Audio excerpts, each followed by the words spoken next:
तो दोस्तों welcome back. एक बार फिर से खुशामदीद है आप तमाम लोगों का हमारे इस यूट्यूब चैनल के अंदर। आइए दोस्तों बात करेंगे इस वीडियो के अंदर हम लोग एक ओपिनियन पोल के बारे में जो कि गुजरात से रिलेटेड है।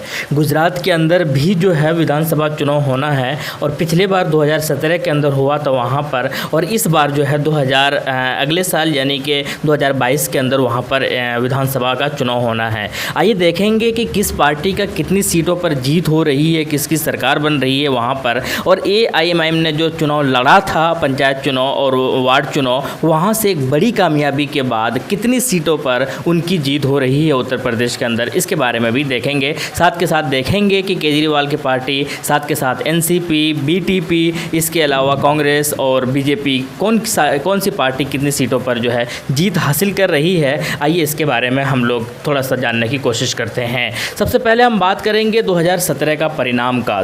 जब 2017 के अंदर चुनाव हो रहा था और चुनाव होने का घोषणा हुआ था, उस वक्त कांग्रेस की दावेदारी काफ़ी ज़्यादा थी। काफ़ी ज़्यादा लोग मान रहे थे कि इस बार जो है हार्दिक पटेल मुख्यमंत्री के रूप में बनेंगे और उनका बहुत बड़ा रोल प्ले होगा और कांग्रेस की बहुत बड़ी जीत होगी। तो इसके बाद जो है जब रिज़ल्ट आया तो थोड़ा सा कहीं ना कहीं कांग्रेस को चौंका दिया बीजेपी ने, और रिज़ल्ट इस प्रकार रहा था कि बीजेपी ने जो है वहाँ पर 99 जो है उस सीटों पर जीत हासिल की। टोटल सीट वहाँ पर अगर मैं बता दूँ गुजरात के अंदर तो टोटल सीट 182 है, और जो है 91 सीट चाहिए बहुमत के लिए, लेकिन पिछले बार बीजेपी ने 99 सीट लाकर जो है वो बहुमत हासिल कर लिया और सरकार बना लिया बिना किसी के मदद के। इसके अलावा कांग्रेस की अगर बात की जाए तो 77 सीटों पर जीत हुई, और BTP जो कि एक क्षेत्रीय पार्टी है वहाँ पर, हालांकि ये पार्टी जो है राजस्थान के अंदर भी है और काफ़ी ज़्यादा फेम में तब आया था जब असदुद्दीन ओवैसी इसके पक्ष में आए थे खुलकर,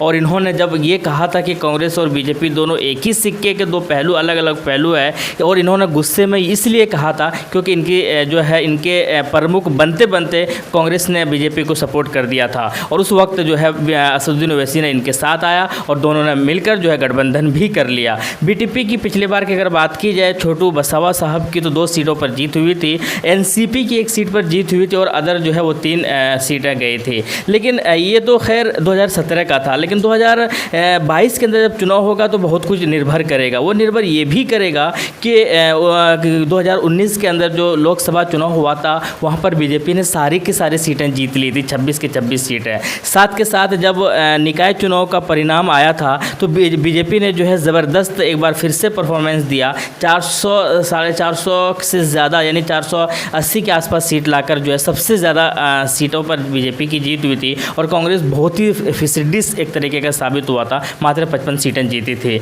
लेकिन एक एक करके देखते हैं 2022 की अगर बात की जाए तो बीजेपी की सबसे पहले हम लोग देखते हैं। बीजेपी जो है सबसे ज़्यादा इस बार भी लाने की संभावना है, और हो सकता है कि ये बहुमत शायद प्राप्त ना कर ले या कर भी सकते हों, लेकिन बहुमत के आसपास तो बहुत करीब रहने वाले हैं। ये कई चीज़ें इशारा कर रहे हैं। एक तो लोकसभा का चुनाव सारी सीटों पर जीत, ऊपर से जो ये वार्ड और पंचायत का चुनाव वहाँ पर भी सबसे ज़्यादा बहुत सारी सीटों पर जीत, तो ये बताता है कि बीजेपी वहाँ पर अभी भी मजबूत है, और भले ही कांग्रेस कमज़ोर हुआ है वहाँ पर, लेकिन बीजेपी अभी भी मजबूत है और 90 से 100 सीट के आसपास जो है एक बार फिर से 2022 के अंदर जीत हासिल कर सकती है। इसके अलावा हम बात करते हैं कांग्रेस की। कांग्रेस हालांकि इसमें जो है इतनी अच्छा परफॉर्मेंस रहा नहीं है, और वार्ड चुनाव में तो इनका ज़्यादातर जो वोटर्स थे, इनके पास वोटर्स थे, और जहाँ पर जीत होती थी इनके ऊपर कब्ज़ा जो है AIMIM ने कर लिया, और बचा कुचा जो सीट है वो कब्ज़ा कर लिया है केजरीवाल ने।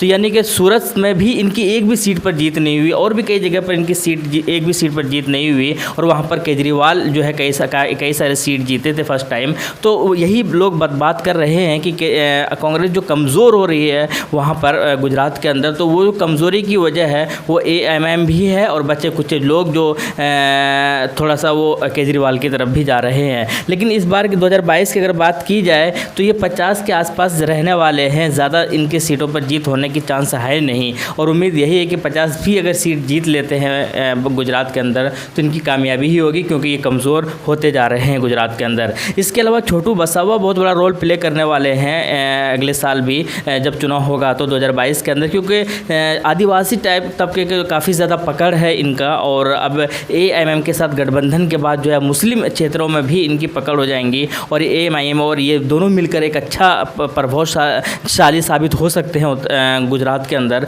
और कुल मिलाकर ये जो है 3 से 4 सीट जो है जीत सकते हैं। हालांकि पिछली बार 2 ही सीट पर जीत हासिल हुई थी, लेकिन इस बार जो है 3 से 4 सीट जीत सकते हैं। गठबंधन का इनको फ़ायदा भी मिल सकता है, स्पेशली मुस्लिम वोटर्स जो है इनको सपोर्ट कर सकते हैं। इसके अलावा हम बात करते हैं केजरीवाल की। हालांकि केजरीवाल कैसा मान रहे हैं कि 0 से 2 सीट जीत सकते हैं, लेकिन थोड़ा सा मुश्किल ज़रूर है। हालांकि कांग्रेस के कई जगहों पर जो है इन्होंने जो है कब्जा करके रखा है। जब चुनाव हुआ था गुजरात निकाय चुनाव, तो उसमें भी जो है कई सारे सीटों पर जीत भी हासिल की थी और कुछ अच्छा जगह प्रदर्शन भी किया था कुछ जगहों पर। तो इसके अलावा एनसीपी की बात की जाए तो पिछले बार 1 सीट पर हुआ था, इस बार भी जो है उम्मीद यही है कि 1 सीट पर ही ये जीत हासिल करेंगे। लेकिन सबसे बात करते हैं हम लोग गुजरात के अंदर जो है एएमआईएम का। एएमआईएम इसलिए सबकी नज़रों में है क्योंकि कई जगह पर इन्होंने ऐसा प्रदर्शन किया, जैसे कि गोधरा के अंदर जो है इन्होंने बीजेपी को हटाकर वो कब्ज़ा कर लिया। वहाँ पर प्रमुख की अगर बात की जाए, निकाय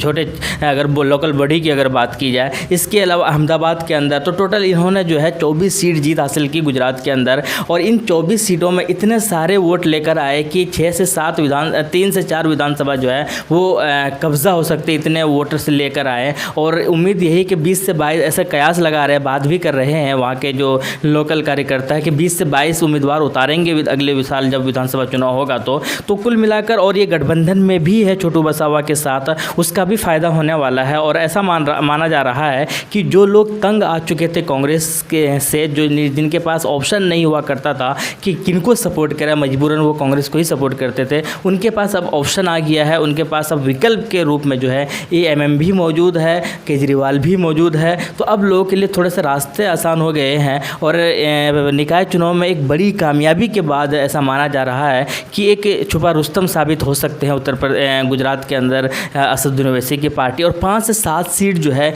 इनके हिस्से में जा सकती है, क्योंकि अगर 20 से 22 दिन मेहनत करके 24 सीट जीत सकते हैं तो ये अभी हालांकि दौरा हो रहा है इनका लगातार। अभी कुछ दिन पहले भी असदुद्दीन ओवैसी साहब जो है पिछले महीने में गुजरात का दौरा किया था इसी सिलसिले में, और अगले इस महीने में भी जा रहे हैं। तो लगातार वहाँ का आना जाना है और किस तरीके से काम हो रहा है, फैला रहे हैं वहाँ पर जहाँ पर इनके जिम्मेदार नहीं तैनात थे वहाँ पर इनकी जिम्मेदारी दी जा रही है। और जो जीते हुए लोग हैं वो भी लगातार ज़मीनी स्तर पर बहुत मेहनत कर रहे हैं। तो इससे ये एक उम्मीद यही कयास यही लगाया जा रहा है कि 5 से 7 सीट जो है इनकी जीत हो सकती है। आप क्या कहते हैं कमेंट सेक्शन में बताइएगा ज़रूर। मिलते हैं नेक्स्ट वीडियो में। थैंक यू, जय हिंद, लव यू।